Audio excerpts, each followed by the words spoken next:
On today's show, the Dallas Mavericks fall to the Indiana Pacers. No defense was played at all. Do the Mavs have bigger problems on their hands defensively? We'll talk about that and more on today's Locked On Mavs. I'm Luka Doncic, and this is Locked On Mavericks podcast. If you don't believe, you shouldn't be here. You are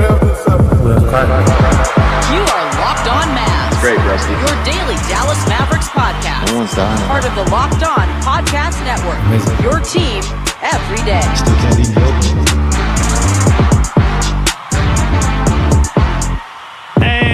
Welcome. You are locked on to the Dallas Mavericks. My name is Nick Angstadt, media member and NBA channel manager at the Locked On Podcast Network, your team every day. Thanks for being part of the show, being every day, or making Locked On Mavs your first listen today. Subscribe to our newsletter. Check the QR code if you're watching or the link in the description below to get your Mavs news and analysis sent straight to your inbox. Today's episode is sponsored by Game Time. Download the Game Time app, create an account, use that code LOCKEDONNBA for $20 off your first purchase. And joining me, the post-game prodigy from the great Slightly Biased YouTube channel. What you got for me, Slightly Biased?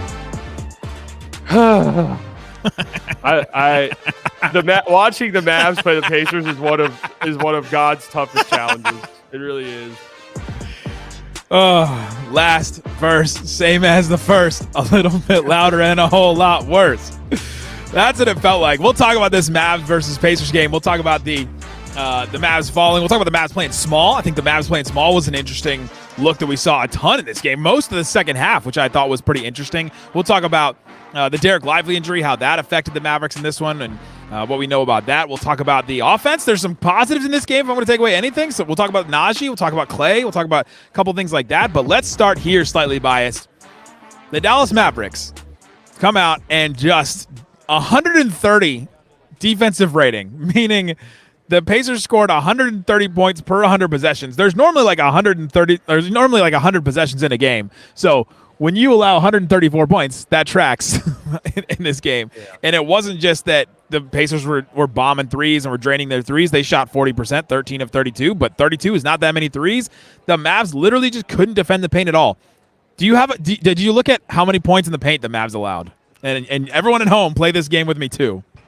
I'm going to guess 74. 76? That was an amazing guess.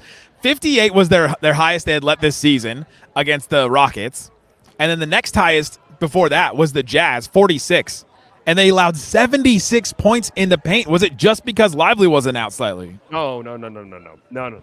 Oh, tonight was a failure on the perimeter through and through defensively. Just non-existent perimeter defense whatsoever. So, you do have to preface this by saying second night of a back-to-back. So there could be some tired legs factored Pacers in there 2 days rest. Pacers 2 days rest, and also they should do like a special. Sometimes you have alternate jerseys and you have certain heritage nights and stuff like that. Anytime Indiana plays the Mavs, the Indiana's jersey should say "Dad" on the front, and the Mavs jersey should say "Son" on the front. I think that'd be really, really nice. And Miles Turner's just says "Daddy's home" on the back of it. Yeah, Daddy's home. Because it is just a nightmare matchup for this Mavericks team. And the Mavericks resort to a brand of basketball that I just find repulsive when they play this team, man. And it is just difficult viewing. And tonight, would Lively have helped? Maybe a little bit, because Gafford was tough. And this is not a good matchup for Gafford. This 5-out Pacers offense where Miles Turner can shoot threes. There was trouble there. He's just not quick enough. It's not the type of center that he is, and we've known that since he got here. Yep. So having Lively would definitely help. Having Maxey would have really helped in a game like this, but this is the Maxey curse. You're just fortunate if he's even available for you at this point. But man, the guys on the perimeter, and we'll just name them: Luka, Klay, Kyrie. Yeah. Those three have to do better. You can't get beat in one dribble, especially when your team has to go small. And I didn't hate the small ball for a kid. I mean, we'll get to that in a bit, but the guys on the perimeter defensively have to do better than they did tonight. Full stop. It's one of those games where you look and say, all right, all the questions we asked all offseason about the Luka, Kyrie, Klay backcourt, can that trio defend well enough to, win in the playoffs? Can they defend well enough to win enough games this season to where they have home court advantage in the playoffs? Can they defend well enough to do all the things and accomplish all the goals we want them to? Well, you look at a game like this and it says, all right, that problem is a real problem. You can't go through and say that it's not. But they didn't have Lively. Like, he's their defensive anchor. And so, I maybe throw some back there. He's a more versatile defender. He can defend out in space a little bit better. And so Can that trio defend? If we're just going off of this game, no. But if they can play with Lively behind, maybe they have a better chance at it, which makes Lively even more valuable, which is kind of wild for your second-year center to be that valuable that your defense just completely falls apart sometimes. Your whole scheme falls apart because he can't be there to be the two guys with length would be Lively and P.J. Washington. And I thought P.J. Washington actually played a pretty good defensive game, all intents and purposes, for what for the role that he had to play, playing the 5 a lot. Yeah, I mean, it's a testament to Lively that Lively is genuinely one of the best defenders in the NBA right now. Like, full stop. He is up there. He's that good of a defensive player. PJ, yeah, I'm happy you said that because I was going to say this about going small. I don't hate the decision by Kid to go small. I Me either. Don't. It makes sense. And PJ was awesome tonight defensively. He was being asked to do a lot defensively, and I thought he did a really, really good job. But, I do have and I hate to be this guy. You're early in the season. we know this. Go there. Kid is going to experiment with stuff. Absolutely. He's going to experiment and toy with rotations, and there's going to be times where it just doesn't look good. But if you are going to go with PJ as your 5, and they even had stretches where Naji was the 5. I know the Dinwiddie lineup with him and Dinwiddie and Klay. I was like, oh my gosh, we're going real small. Yes. If that's going to be the case, the other 4 on the court being Luka, Kyrie, Spencer Dinwiddie, and Klay Thompson is rough. I mean, you're not getting a stop defensively there, and you're putting PJ in a terrible spot, and defensively, that's gonna be brutal. You're playing the Pacers. You're playing the Pacers game at that point, and the Pacers offense hasn't been that great. I sent to the Locked On Mavs insiders before the game, hey, I know that we're worried about this Pacers offense, but they were 17th in the NBA going into this game. The Mavs were 14th. Like, the Mavs had a better offense going into this game than the Pacers did, just rank-wise and offensive rating-wise. And we've been frustrated and complaining about the Mavs offense like every single game this year, it feels like. And so to think that that's what the Pacers were, but then they bounced right back in it. Rick Carlisle just knows something about this team, apparently, knows something about Luka, knows something about attacking these guys, and really takes advantages of those mismatches in those holes. They got a ton of penetration. 76 points in the paint is absolutely ridiculous. Like, you can't expect to be a playoff team and allow 76 points in the paint in a game. No, absolutely not. And you want to know what? I mean, what they do, that whole fourth quarter, they were just relentlessly going at Luka. I mean, just relentlessly going at him.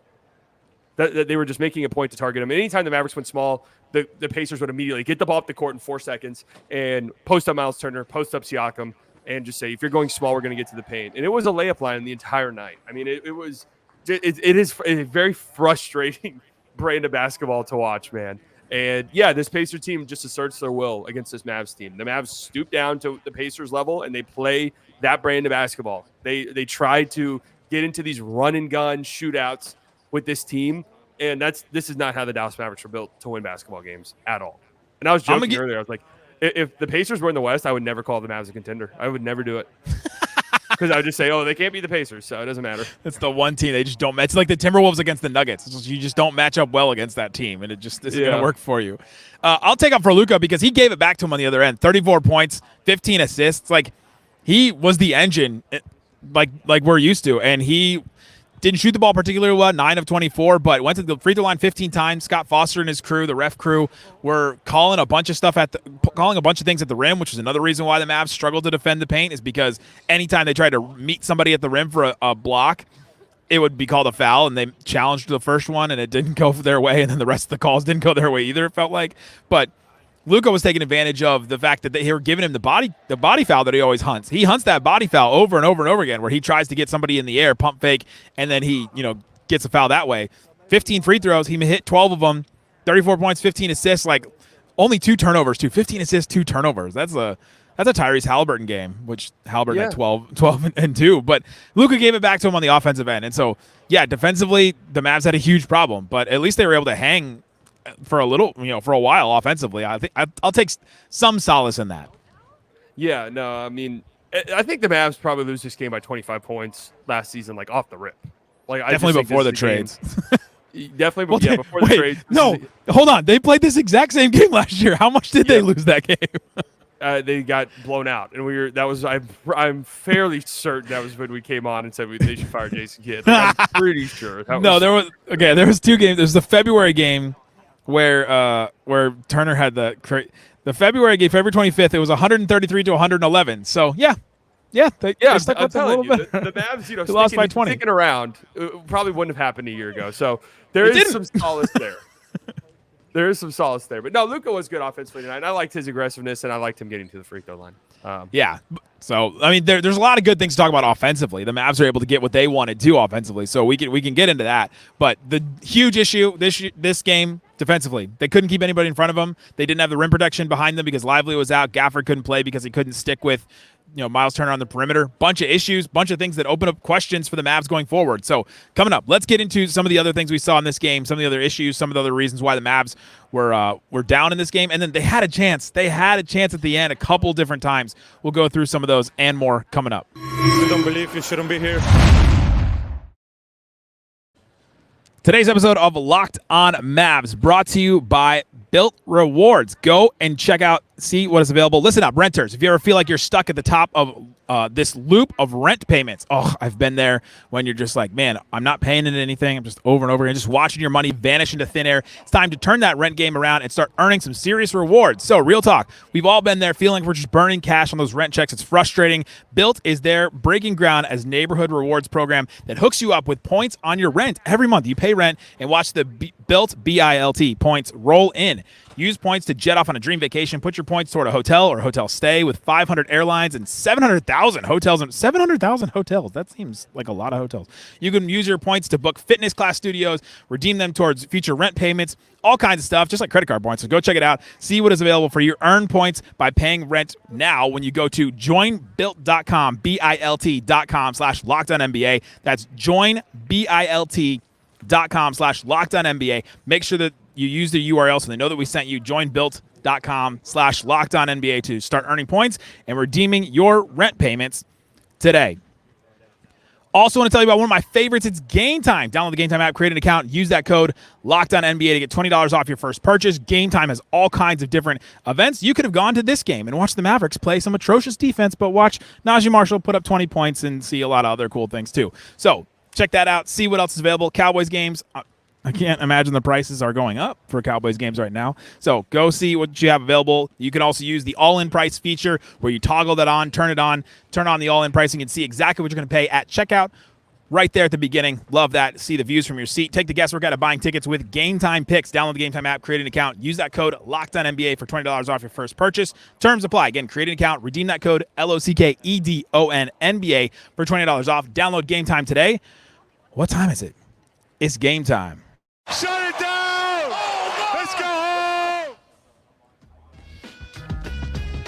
Thanks, everybody, for hanging out with us on Locked On Mavs, being part of the show, part of the Raccoon Squad, listening every day. Appreciate each and every one of you for checking out the show today and listening. Go check out Locked On NBA for your second listen today. Me and Camille Davis breaking down 15 games in the NBA. This is what we do on game night. We break down every single game in every single night. We got 7 days a week over on Locked On NBA Game Night, and tonight is me and Camille breaking down 15 games, which is just absolutely insane. So go check that out. Make that your second listen today, and then check the QR code and all the ways in the description to follow Locked On Mavs newsletter, Locked On Mavs Insider program, get text straight to your phone, all kinds of stuff like that.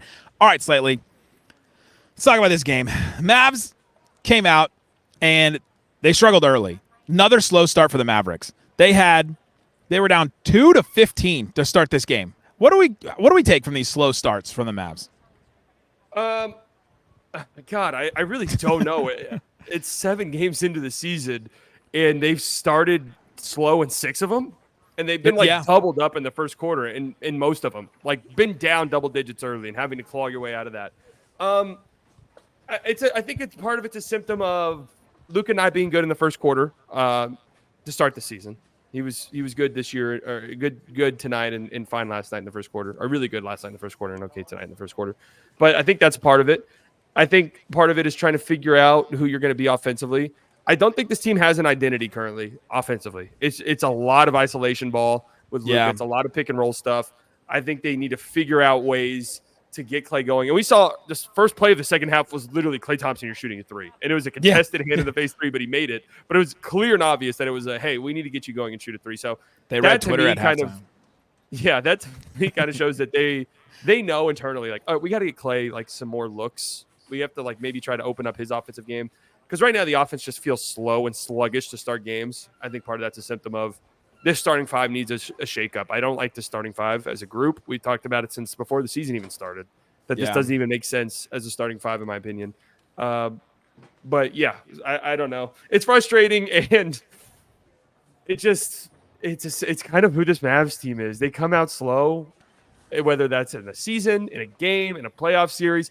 They come out slow, and then they have to dig their way out of whatever hole they have dug themselves, and it is not very fun as from a fan's perspective. 4-3, not a terrible hole. They could be the Bucks. It's been a frustrating 7 games. I'm gonna be honest. They could be the Bucks right now.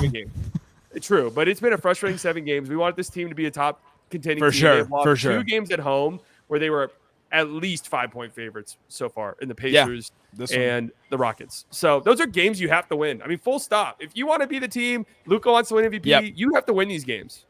Because I'll tell you right now, Luka's not winning MVP this year. I can already almost tell you that. 7 games in. Who's taking it from him then? I was saying, if this is Tatum right now would probably win it, or Shea. Yeah, I mean, Luka hasn't played at an MVP level so far. It's okay to say that. 35-15 tonight. Not an MVP level. The NBA is cracked right now. The first 2 possessions of the game to me, dictated the rest of the game.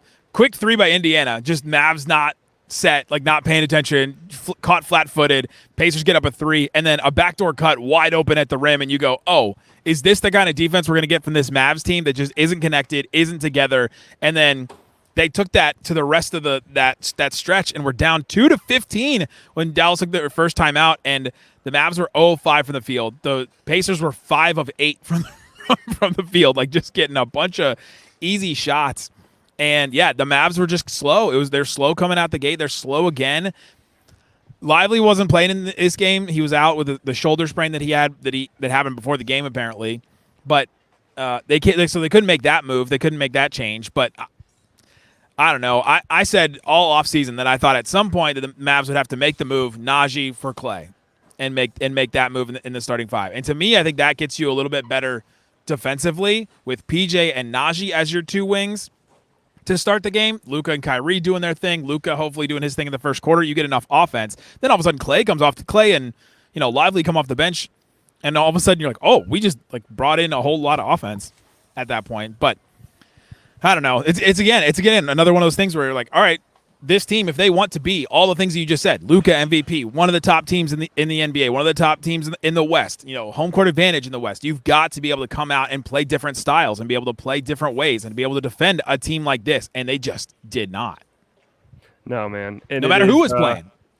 Yeah, I mean, they even in their stretches they were getting stops. It was more so just Indiana missing shots more than it was the Mavericks playing really great defense. I don't think the Mavericks had a stretch of good defense at all in this game. So, yeah, I mean, I still think it's maybe too early to tinker with it's too early. I think it's too early for them to tinker with the starting 5. Not to say that I wouldn't do it, but I don't think that they would do it this early. But we'll see, man. Yeah, I don't think it is. But they just keep getting out of these slow starts. Eventually you got to make some kind of change, and you set the tone for the rest of the game. I do think that that's important. The Mavs keep having to play from behind, which means you have to play Luka and Kyrie all these minutes too. Luka 42 minutes, Kyrie basically 40 minutes. Second night of a back-to-back. I know they didn't have to play in the fourth quarter much yesterday, but still, you're running these guys ragged again. And we went over this all last year where Luka is hurt by the end of the season because they have to run him so much at the start of a season. I mean, you're flirting with the same problems you did last year almost. I mean, he looked defensively. He looked slow tonight, and it looked like he was on game 65. I mean, I'm just monitoring this situation. Is all I'll say. His body. I have not liked the way that Luka has started the season at all. Not in the slightest. It has to be better, man. It just does. The foul, the foul grifting. It's all the problems, right? The foul grifting, but defensively, I think it is. The defense was horrendous tonight. I mean, it was really bad, really tough. Bad. It was definitely tough. In this game, though, they had a chance. They had a bunch of different chances. They were tied 116-116. When Dinwiddie hit a drive and a finish with 5 minutes left in the game. They came back and it was a 10-point game, and then all of a sudden it was a 5-point game with 5 minutes or 1 minute left. The Mavs just kept pulling themselves out of that ditch though. But if they didn't have to keep doing that, this could have been a completely different game. But I do give him credit offensively for just like hanging in there, keep making things happen, keep coming back. It's just at the end, they were down 5 with 1:03 left. Halliburton hits a mid-range jumper, and you go, all right, that's the end of the game. Yeah. And again, it goes back to, I think last year this game would have been over, 1 minute into the fourth quarter. Like, it would have just been like, okay, this one is not salvageable whatsoever. So it is a credit to them that they came back, and a lot of that was Naji Marshall playing out of his mind. It does sting to lose a Naji Marshall game like this. It stings. You needed to win this one, but you felt this one. Like, you could just sense that Naji Marshall was going to have a big game at some point just because he's been playing so well. And he was incredible tonight. It does suck that they don't get a win in a game like this. Shout out to Naji also for not blowing out his knee when he was running over to help P.J. Washington up when he fell down that wet spot. Yeah. It felt like the whole arena just like held their breath. Oh, what just happened? That looks spooky. That was wild to see that. So big problems for the Mavericks defensively in this one, and they had a bunch of chances, but yeah, they've got to be better overall. It's got to start with Luka. And coming up, let's get into the others. Let's get into Naji Marshall. He had a great game. Klay had to bounce back. Let's talk about some positives from this game, because offensively there's a lot of different things to look at, and so let's get into all that and more coming up. If you don't believe, you shouldn't be here. Today's episode of Locked On Mavs brought to you by FanDuel. FanDuel Sportsbook has all kinds of props and odds, things that you can use to get in on the action. Go see what is available at FanDuel. And right now, new customers can bet $5 and get $150 in bonus bets if you win. The FanDuel Sportsbook app gives you everything you need to place live bets on the NFL, the NBA, and all kinds of other sports, all in one place. So when you get a hunch in the middle of the game, you can check out the latest stats, view live play-by-play, and so much more on the same page where you place your bets. Visit FanDuel.com. See what is available. We talked about the Mavs were 5-point favorites going into this game and ended up losing this game, which was tough. But there's all kinds of running odds. Magic playing the Pacers. And you can go check out that one in a couple days. And it's Pacers -6, a home team, so you can see that. Celtics versus Warriors, that's an interesting one. Celtics -7.5. It seems a little low, but the Warriors have been playing really well. FanDuel.com. Put down $5. If you win that $5, you get $150 in bonus bets. Today's episode is also brought to you by Hims. Guys, sometimes intimate moments can happen spontaneously. We want to be ready. Want to perform in the bedroom? Hims provides access to treatments you can help. Not saying that, Hims. I'm sorry. I'm just not. Giving you that boost of confidence you can be ready when the mood strikes. Go check out Hims and see what you can get. Guys, if you ever feel like you need a boost, Hims is changing men's healthcare by providing you with access to affordable sexual health treatments from the comfort of your couch. Hims provides access to a range of doctor-trusted ED treatments like chewable hard mints, Viagra, Cialis, and their generics for up to 95% cheaper. 95, that's a big number. The process is 100% online, so there's no need for uncomfortable doctor visits, things like that. The only uncomfortableness is hearing me talk about this to you right now, maybe in front of your kids. No insurance is needed, and one low price covers everything from treatments to ongoing care. Start your free online visit at hims.com/lockedon. That's hims.com/lockedon. The products mentioned are chewable, compounded products that are not approved for or verified for safety or effectiveness by the FDA. Prescriptions require an online consultation with a healthcare provider who will determine if appropriate. Restrictions apply. See website for details. Important safety information. Subscription required. Price varies based on product and subscription plan. Shut it down! Let's go home! All right, Slightly, let's get into the rest of this game. Let's talk about some positives. We've been down on Luka, down on the defense and all that. Naji Marshall, 20 points, 5 boards, 6 assists. Just, I felt like a great game. +5 off the bench. Played 33 minutes, was part of those small ball lineups. Naji Marshall, love to see him getting going, hitting a couple of threes as well. What was the thing you saw from Naji Marshall? Yeah, I just loved his energy. He finally hit a 3, and I feel like that really got his confidence going. Huge. Then right after that, he had a really nice layup, where, he double clutched midair and had just a tough finish. Defensively, I thought he was one of the few guys who played solid tonight, and his playmaking in transition is really big for this team. And you mentioned it, that they give him the ball in transition. Like, they get rebounds and they look for Naji. Yeah. It's not like they just throw the ball to Naji. Like, they look where Naji is on the court and give him the ball. So he's going to be great for this team. They're going to figure his minutes out. He's going to play more and more and more, I think, as the season progresses. And, it's been great watching Naji Marshall. And I'm happy he finally had the scoring game where people who maybe have just been watching box scores can – see that big number in the points column and finally go, oh, this guy is good. Oh, he finally is good. Yeah, him, I think the biggest thing for him, we talked about the transition a couple games in a row here where they give him the ball, he gets out, he finds somebody wide open. He found Klay for a shot in this one that was massive. they give him the ball, but he drives. He drives in the half court. He drives in transition, and that's something that not a lot of no Mavs did last year except for Luka and Kyrie. It felt like there's just nobody making any drives or doing anything to try and move this offense forward. And Naji will do that. He had a couple of drives where he just took advantage of the defense not paying attention or paying attention to Luka, Kyrie, and Klay too much, and all those guys getting attention, and he just drove by guys. And he has that great up and under the rim where he uses the rim as a defender almost, and that. It's just awesome to see him get those finishes. But Naji Marshall, really great game. 6 assists, too. Second on the team in assists. Yeah, I mean, that's what he does. He's a good playmaker. I keep saying this. The Pelicans utilized him in that role. And I'm very interested to see how – because he's somebody who you just – at the end of games, you're going to look at his minutes. And I guarantee you by the end of the season, we'll look at box scores and stuff. And Kid might even mention it's like, we got to figure out ways to get Naji 30 minutes in this game. We just have to figure out ways for him to be on the floor as much as possible. So I'm just really interested to see how this plays out over the course of the season for Naji. The small ball units, we saw them a bunch. Almost the whole second half. We know defensively we didn't really like it, didn't really see a lot there that we loved. What did you like about it? Well, I think we've seen so far this season is that PJ can be a small ball 5. I think he's played well when he's been asked to do that. Now, the results on the court might be this or that. I've never thought it was PJ's fault. I think it has to do with some of the other guys and their defensive efforts on the court at the time. But I think PJ can do that. I think there's a world where a PJ at the 5, Naji at the 4, and then you figure out what the Grimes. other 3 is. It's got to be Grimes. Or maybe when Maxey comes back, and you could still be small but have 3 really good rangy defenders out there. But can I bring this up again? This would be nice if Omax was ready to. I'm telling you right now, Max is not going to be ready to play this season. So let's go ahead and just dip that in the butt. I know. I just want to keep pointing that out. It'd be really nice right now if they had another 6'8". It would be really, really nice. Really great. This would be a perfect lineup to put him in. An NBA player right now. But unfortunately, that's not the case. So I don't. To me, Quentin Grimes felt like somebody who should have played more minutes tonight. Just 10 minutes. Matchup and how badly you struggled to just contain guys for more than, again, one dribble on the perimeter. But, it just wasn't meant to be, I guess, for Naji tonight, or Quentin Grimes. And I don't know what's going on there, really.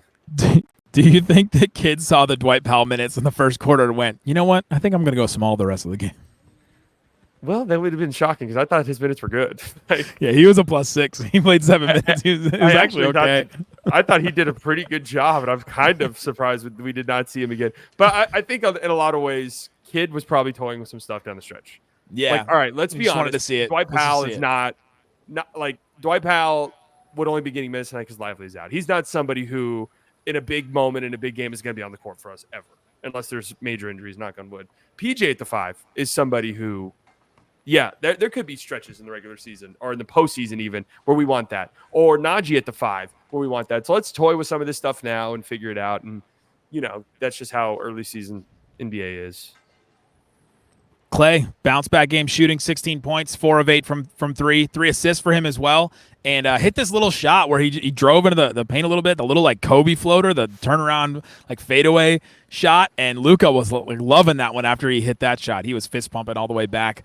But Klay, a bounce back game shooting, I wasn't worried. It's shooters that it goes up and down a lot, but it was 3 games on, 3 games off, and now back on.